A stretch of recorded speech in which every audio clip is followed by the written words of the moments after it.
حکمران جماعت نے اقتدار کا تقریباً 1 سال مکمل کر لیا ہے۔ حکومت کی کارکردگی پر بہت سے اہم سوالات موجود ہیں۔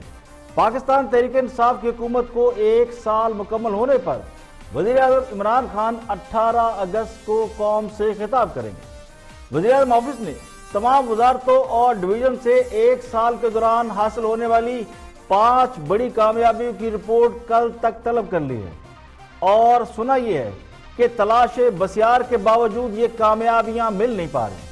ممکن ہے سابقہ حکومتوں کے کامیاب منصوبوں کو ایک بار پھر اپنا بنا کر پیش کر دیا جائے۔ وزیر اعظم آفس سے جاری کردہ بیان کے مطابق وزیر اعظم عمران خان تمام وزارتوں کی 1 سال کی کارکردگی کا خود جائزہ لیں گے اور اس کے بعد قوم سے خطاب میں اس کے حوالے سے گفتگو کریں گے۔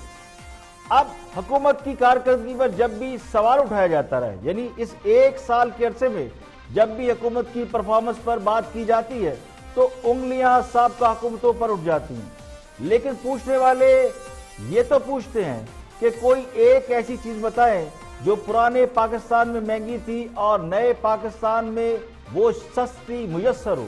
آزادی اور عزت نفس اس میں شامل نہیں ہے۔ روپے کی طرح ان کی قدر و قیمت بھی پہلے سے کہیں زیادہ گر چکی ہے۔ پچھلے سال تو روپیہ بہت مہنگا تھا، $1 کے بدلے میں صرف 120 روپے ملتے تھے، اب 160 مل جاتے ہیں۔ تو پتہ نہیں لوگ قیمتوں میں کمی کیوں تلاش پر نہیں کر رہے، جن چیزوں میں اضافہ ہوا ہے ان پر غور کیوں نہیں کر رہے۔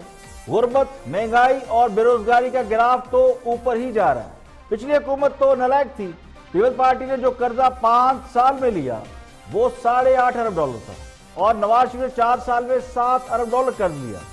شاہدہ خان عباسی نے 1 سال سے کچھ کم عرصے حکومت کی اور $3.5 ارب قرضہ لیا۔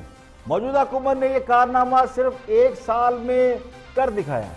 $7 ارب کے بیرونی قرضے لیے اور کام بھی کچھ نہیں کیا۔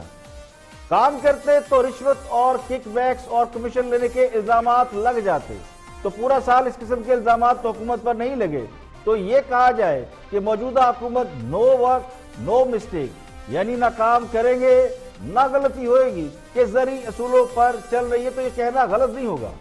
سابقہ حکمرانوں کو تو عقل نہیں تھی، خام قرض لیتے رہے، پروجیکٹ لگاتے رہے، سڑکیں بجلی کے کارخانے بناتے رہے، 56 کمپنیاں بنا کر نظام چلانے کی کوشش کرتے رہے۔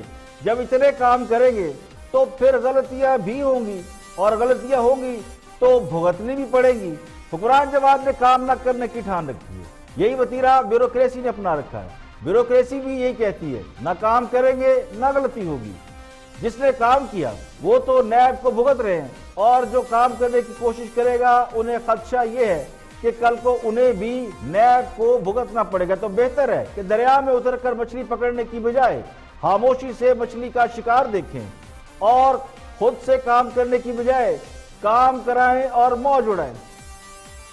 دوسرا دیکھا جائے تو پوری قوم آج کل کشمیر کے غم میں مبتلا ہے، ریاست کے نظریے کے ساتھ کھڑی ہے۔ حکومت سے زیادہ ریاست کے مفادات مقدم ہوتے ہیں، اسی لیے اس وقت قوم کی توجہ کشمیر کی طرف ہے۔ کشمیر سیاست پر حاوی ہو چکا ہے، اب کوئی سیاسی تحریک چلانے کی نہ تو بات کر رہا ہے اور نہ ہی مستقبل قریب میں اس کا کوئی امکان نظر آتا ہے۔ ان حالات میں سیاسی تحریکوں کو پذیرائی ملنا بہت مشکل لگتا ہے۔ حکومت کی کارکردگی کو جواز ضرور بنایا جا سکتا ہے، لیکن مسئلہ ٹائمنگ کا ہے۔ ٹائمنگ ایسی نہیں ہے جس میں کسی حکومت کو کارکردگی خراب ہونے کی بنیاد پر گھر بھیجا جا سکے، یا ان سے یہ کہا جائے کہ جناب کام نہیں ہوتا تو گھر جائیں۔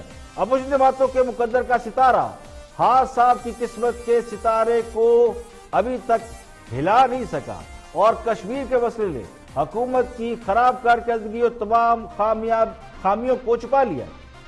لیکن کیا اس سے مسائل ختم ہو جائیں گے؟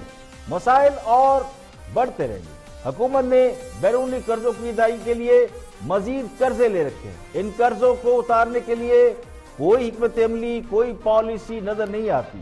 حکومت کی کوئی پالیسی ایسی نہیں ہے جو یہ بتا سکے کہ معاشی حالات کب مستحکم ہوں گے۔ ان حالات میں بھارت کے ساتھ معاملات بگڑ گئے، جس کا خدشہ ظاہر کیا جا رہا ہے کہ بھارت کوئی نہ کوئی ایسی حرکت ضرور کرے گا جس سے حالات خراب ہو سکتے ہیں، اس سے معاشی دباؤ اور بڑھے گا۔ اور جنگوں کے بارے میں سب جانتے ہیں،